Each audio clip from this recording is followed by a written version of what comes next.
Well, hello, scholarly gamers, and welcome to another episode of Streaming Fundamentals. Now, for this episode, I wanted to cover channel growth because, let's be honest, this is one of those aspects that so many broadcasters ask about, and they're looking for the secret sauce, that secret recipe of how they can grow their channel and try to get, overnight success. And to be frank, there is no absolute perfect way to do this. When you look at most partnered broadcasters, regardless of platform, they've all had very different journeys. Some of them, it has taken them years to get to a place where they consider themselves relatively comfortable, with decent viewer counts, a decent amount of income. But even then, they can experience slumps in viewership here and there. Likewise, every so often you'll come across broadcasters who seem to have had a lot of success really, really quickly. And that's because it's not an exact science. Now, for this episode, I decided to do a lot of research. I decided to try to contact as many, established broadcasters. And by established, I mean, broadcasters that have a high amount of viewership, those that are actually partnered, those that have been sponsored by different companies, as well as plenty of articles about, some of the key aspects, when it comes to growth. So, where do we begin? We could go on for hours about all the different, techniques and the science behind it. But I think for the purposes of this episode of Streaming Fundamentals, we're going to focus on three key aspects of growth. And basically, if we boil it down to those, it's going to be branding, it's going to be schedule, and it's going to be networking, right? These are the three kind of easiest things that are within your control. Because to be honest, a lot of this is out with your control. You can't force people to watch you. Right? If you just keep in mind some of the information from previous episodes, if you're following some of these tips, some of these guides, you're on the right path. Remember what we said when, it's all about you, right? You are the reason people want to watch. Yes, occasionally you might be playing a game that people really want to see, but what will make people come back to see you is of course going to be you, your personality, and how you carry yourself on stream. So, some things that we can do to help that is branding, right? Branding is really, really important. And this is because, it's whether it's visually, whether it's through the means of audio, having a recognizable brand is something that will make viewers, think of you, right? For example, a lot of people, when we start out, especially if you're streaming from console, maybe you're just using your Xbox or your PlayStation username, right? And it might not be set up ideally for a brand because, let's be honest, when you started playing your console, you didn't expect you were going to be going into this hobby. So sometimes it does require a complete and utter rebrand because, let's face it, if you've got a username of YOLO Swag 360 No Scope, it doesn't exactly roll off the tongue. It's not something that, yes, of course you remember it because it's crazy, but how do you form that into a brand? I'm sure you could, but when you factor in your graphics and everything else, it's really not the best choice of names. So you find a lot of broadcasters get to a point, especially if they've went into things quite haphazardly, they realize they need to refocus, create a brand, and then make that brand the same on all platforms. Because this is one of the most important things to do. You need to have consistency with your branding. If we're talking about graphics, for example, whether you've just put together something in MS Paint, to begin with, that's fine, but you want it to look decent. You want it to look relatively professional because, again, we're talking about a brand. If you think about fast food restaurants or even alcohol, you think all these different brands, they'll have a recognizable image. Something that the minute you see that, you know exactly what you're looking at and you immediately think of that food, that drink, that model of car. So the same holds true for your channel. You want your personality to be summed up in a graphic, or whatever your channel represents, summed up in a nice little graphic that isn't too busy, but at the same time is informative. You want to create brand recognition, because that, is what is going to make people recognize you. It's going to make you stick out. And if you have that consistently over all of the platforms, so your Facebook, your Twitter, your Instagram, your Snapchat, your Xbox and PlayStation, user pictures, it's really, really going to help you. So you want to be consistent. One, you can argue whether or not you really need them to be done professionally. I get that not everyone has the money for that. I mean, I certainly never did. If I was really, really, wanting to move forward with streaming, if I wanted to take it from just a occasional hobby into an actual, endeavor that I was going to put a lot of energy into, then yes, I probably would look at whether it's a case of just trying to find a friend who's really skilled, or even, here's an idea, your local college, look for art students, who want to do a little bit of work. They're not they're not worried about getting paid for it. They just want to try to practice and get their names out there. That's always an option. But there's plenty of folk out there that will create solid, high quality images for you, complete branding, Twitter headers, the whole shebang, for not too much money. So, it's definitely worth considering, especially if, like myself, you have no artistic talent. Because maybe you have a concept, right? You have an idea for what you want your brand to be, but you can't quite visualize it. You can't quite put that together. Well, this is when, professionals can actually do this for you. If you find yourself a good artist and you describe your personality, you describe what you want your channel to represent, what you want it to be about, a lot of times they can connect the dots for you, and they will actually produce, a wonderful image or, a brand for you. Same with names. If you're having kind of I'm having one right now, a mind blank, or just a writer's block. Again, just ask around. People might be able to give you a bit of inspiration. If you've got an actual community of a good handful of viewers that consistently come back to watch you, ask them. Why not let them give you some input and feedback and, help with the direction you want the channel to take.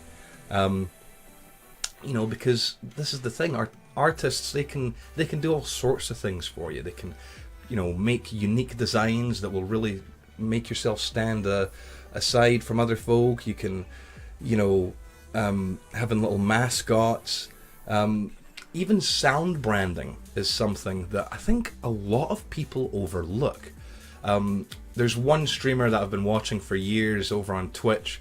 I won't say his name because it's just, we don't want to advertise, do we?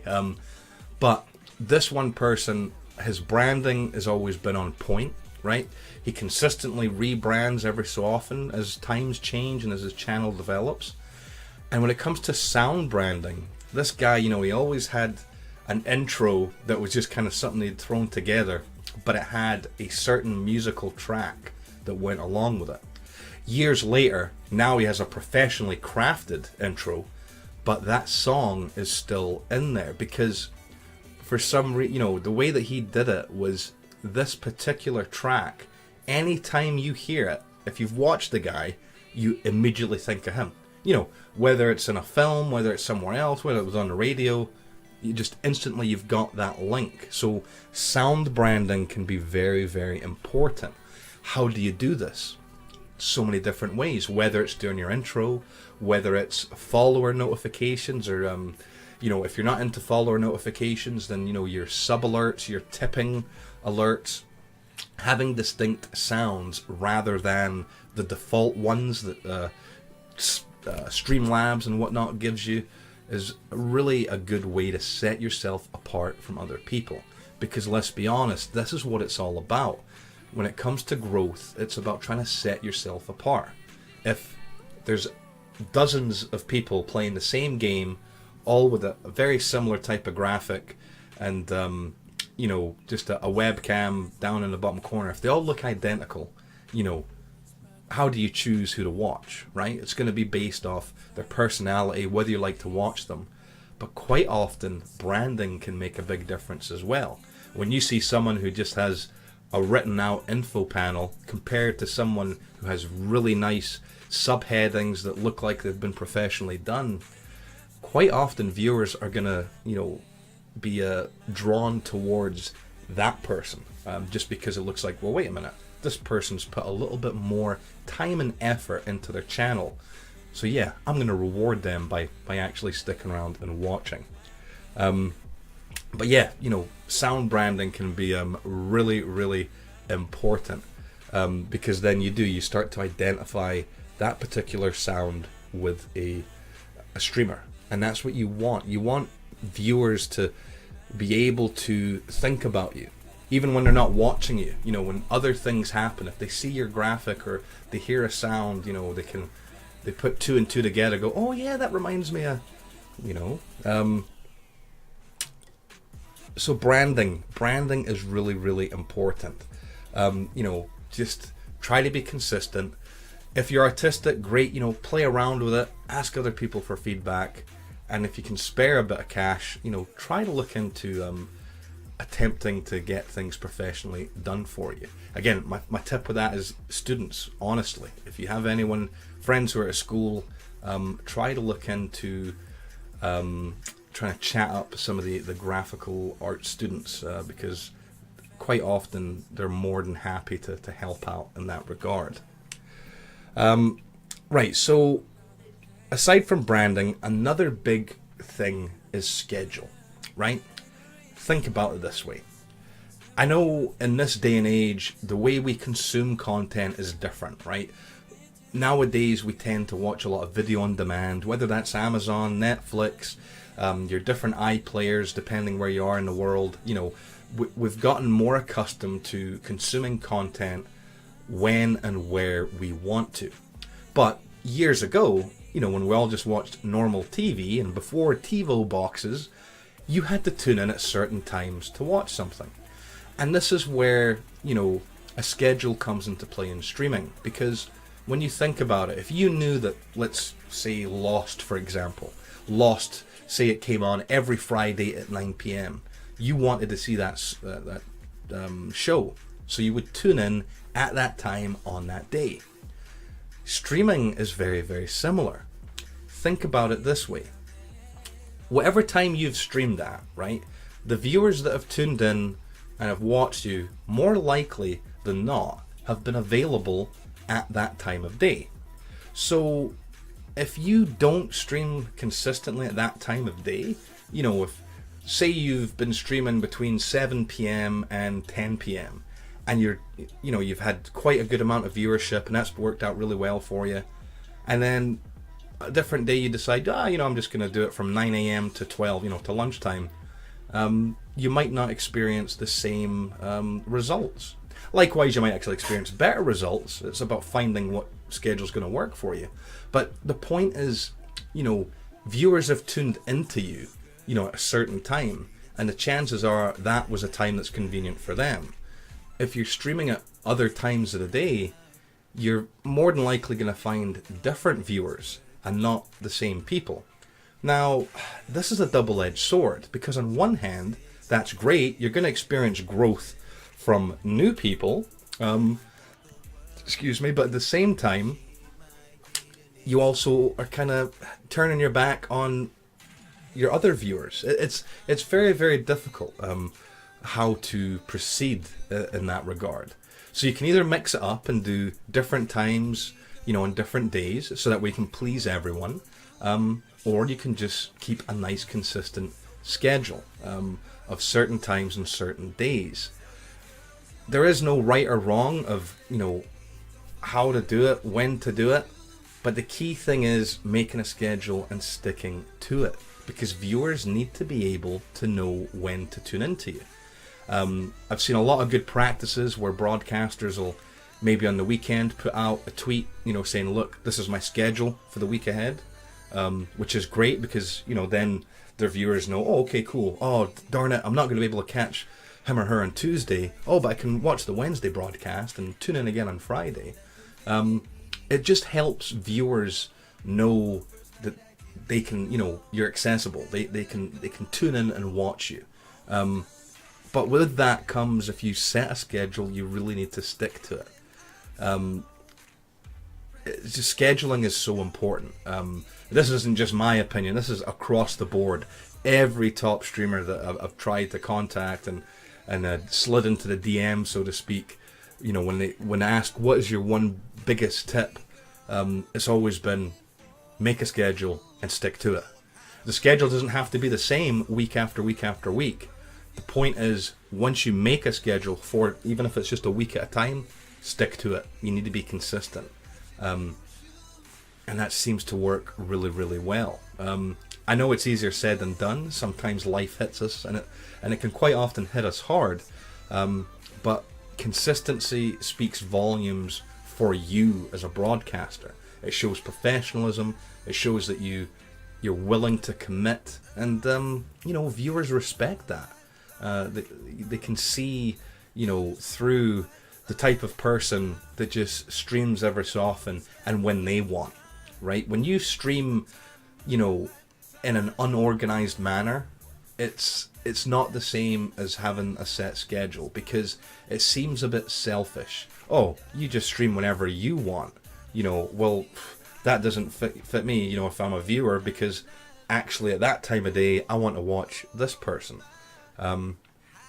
And even that can be quite important too when it comes to scheduling. If you're wondering,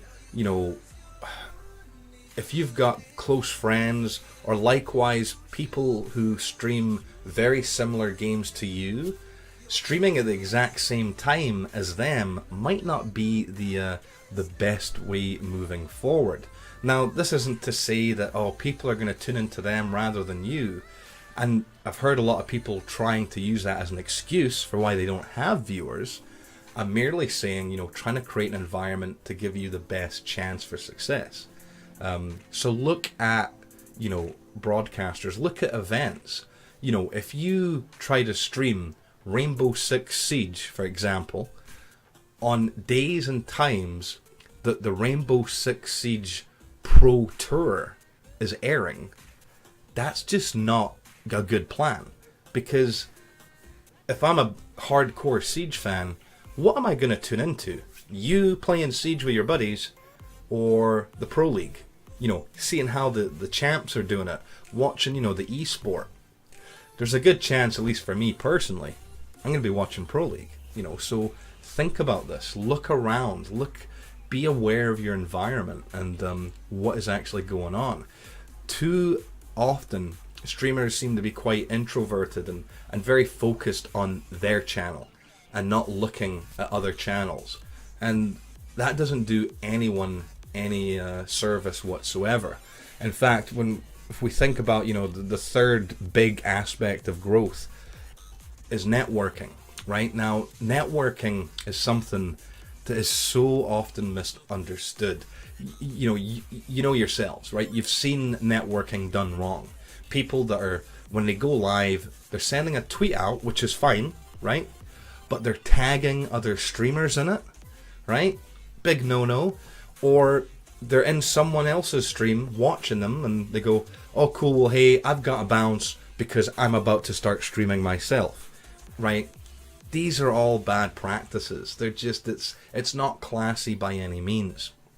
Twitter, Facebook, all of the social medias are great tools, right? They can be used really, really well, but they can also be abused, and they can also be used in a way that seems a bit spammy.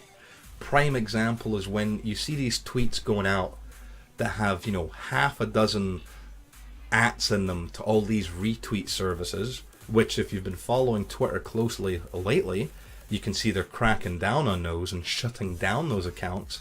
It just doesn't help. You might be happy that that tweet got in front of however many thousand new people, but how many people saw the tweet actually clicked on it and watched your stream, right? Ask yourself that question. How many streams have you watched just because you've seen, now I don't mean people you already follow, I mean new streamers you've never heard of. How many times have you seen a tweet on Twitter, a retweet, advertising a streamer, and you go, oh yeah, I'll check them out? Maybe you've done it plenty of times. I know most of the people I've talked to, that is not how they watch streams. They don't go around Twitter looking for someone who sounds interesting and go, oh yeah, okay, cool, I'll click on that. Most people tend to be in the directory already, browsing through Twitch, browsing through YouTube, browsing through Mixer. When it comes to Twitter is a really good way to let your current followers know. It's a friendly reminder, right? So sending a tweet out the day before saying, oh hey look, I'm going to be playing Titanfall 2 tomorrow. Then again, a couple of hours before you stream, hey guys and gals, don't forget, Titanfall 2 is happening at 6 p.m, right? That's how social media can be used in a really positive way to engage with your community. And it can also be used to network with other communities if done correctly. This means having conversations. If your Twitter feed ends up becoming just pure advertisement, right? If all it's doing is tweeting out when you're going live and retweeting other people, a lot of folk are going to get disinterested with your Twitter very, very quickly. You need to be talking to people. You need to be discussing things. When you see folk talking about their milestones, join in the conversation. Say, oh, well done, congratulations. When someone hits a sub goal, likewise, reach out, like their tweet. It's all, I know it sounds a bit subversive and, oh wait, are you doing this for, alternative reasons? But no, it's, these are the small baby steps of networking. Watching other streamers, hanging out in their streams, just engaging with them in their community is great, right? This is all different ways of how to network. And it's the same when it comes to hashtag communities. Hashtag communities, yes, there's mixed views on these. Some of them are a bit, and some of them are really nice and supportive. You kind of have to be able to decide for yourself which one's right for you. Yes, at Scholarly Gamers, we have a hashtag, but that's for recognition of all of our content, our articles, our video stuff. We use that as a way to make it easy to find us on the internet. If someone puts in Google hashtag Scholarly Gamers, then they'll get links to Twitch streams, to Mixer stuff, YouTube things, to the written articles, to reviews, right? That's our method, right? Using a hashtag for those reasons. When it comes to straight broadcasting communities, it's a very similar setup. You put the hashtag in your tweet to allow other people within that community, or likewise folk who are keeping an eye on that community, to see them in their specialized search. If you're straddling several different hashtags, it's very difficult to try to justify that in my mind. It makes it seem, well, okay, wait a minute, how are you really actively involved in half a dozen of these communities? How valuable are you a member? Are you giving 100% to all of them? It's tricky. It's a very tricky situation. There's a lot of people that can manage it and can do it just fine. Just be wary when it comes to social media, because it's so easy for it to change. To have you have it set up as a nice way to remind people that you're going live, and then its overuse can just become spammy, invasive, and eventually you get to a point where people are just unfollowing you. Outside of the tweets, there's plenty of other things you can do. Streaming the Periscope, even if it's just for a short time before your actual stream begins. I know on Twitch with the affiliate status, that kind of mucks things up for you. But keep in mind, you can actually, you could stream one day on Twitch, but then another day, a new broadcast on a different platform. I don't mean a different platform by doing like Mixer or YouTube. That might not be the way to go. but I mean things like using Periscope or even Facebook Live. Facebook Live has experienced a huge amount of growth in the last year or so, and these are ways that can help you kind of grow yourself as a broadcaster. You know, speaking of growth, there's a really good website out there if you want to look at your stats, and it's called Social Blade, right? Just type in socialblade.com and you can look there at all these different analytics for YouTube, Twitch, Instagram, Twitter. You just put in your username and it gives you some really good breakdowns. In fact, if I just pull it up really quickly, yeah, analytics made easy. Just you slap in your username and then you'll get some really detailed information, and it's quite good as a way just to track, you know, how you're doing. Don't get too hung up on the numbers because it will affect your broadcast. If you're someone that is constantly, you know, calling out, oh look, I've got this many viewers right now, it just becomes obnoxious. Likewise, if you've got viewers in your channel that are constantly saying, oh look, you're up to 6 viewers now, oh you're up to 10, it might be worth having a quiet word with them in the background, you know, saying, look, just hold off on that please, would you? Growth. Trying to think. We've really covered the main things. I mean, as I say, there's no secret success, right? Secret to success. And everyone is going to have a very different path. It can take a large amount of time for a lot of people. I would say if you're just starting out, don't get hung up when you're in the smaller numbers. You know, the path to the first 1,000 followers is going to be a different pace for everyone.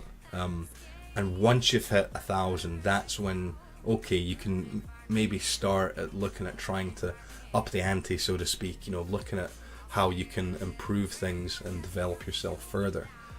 But in all honesty, as long as you're following some of the things we've discussed before, you know, about presentation, about you yourself, about some of the best practices of what to do and how to do things, you should be fine. Yes, every so often you're going to hit a slump. And if you do hit a slump, maybe that's a case of asking yourself, okay, what is it? Why is it that I've hit this slump? Is it my schedule? Am I not actually streaming as often as I should? Because remember, if you're only streaming 2 or 3 times a week, your growth is going to be on a much different scale compared to the person who is streaming 5 days a week every time at the same time, right?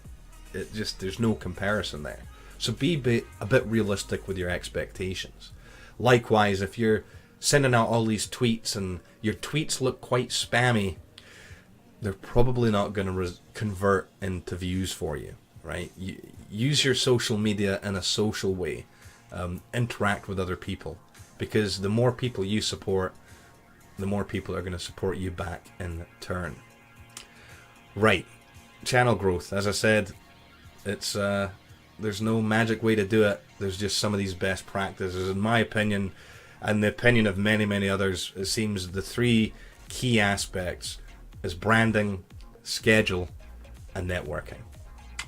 So that'll do it for this episode of Streaming Fundamentals. Join us next time. We're going to be discussing safety and security. Yes, good practice and how to protect yourself, because it's too easy to get yourself in trouble. If you've been watching the news over the last few months, you'll know there's been some horrible things that have happened to broadcasters, and yeah, we'll look at some ways of how you can protect yourself. Anyway, thanks for watching, and we'll catch you next time on Streaming Fundamentals.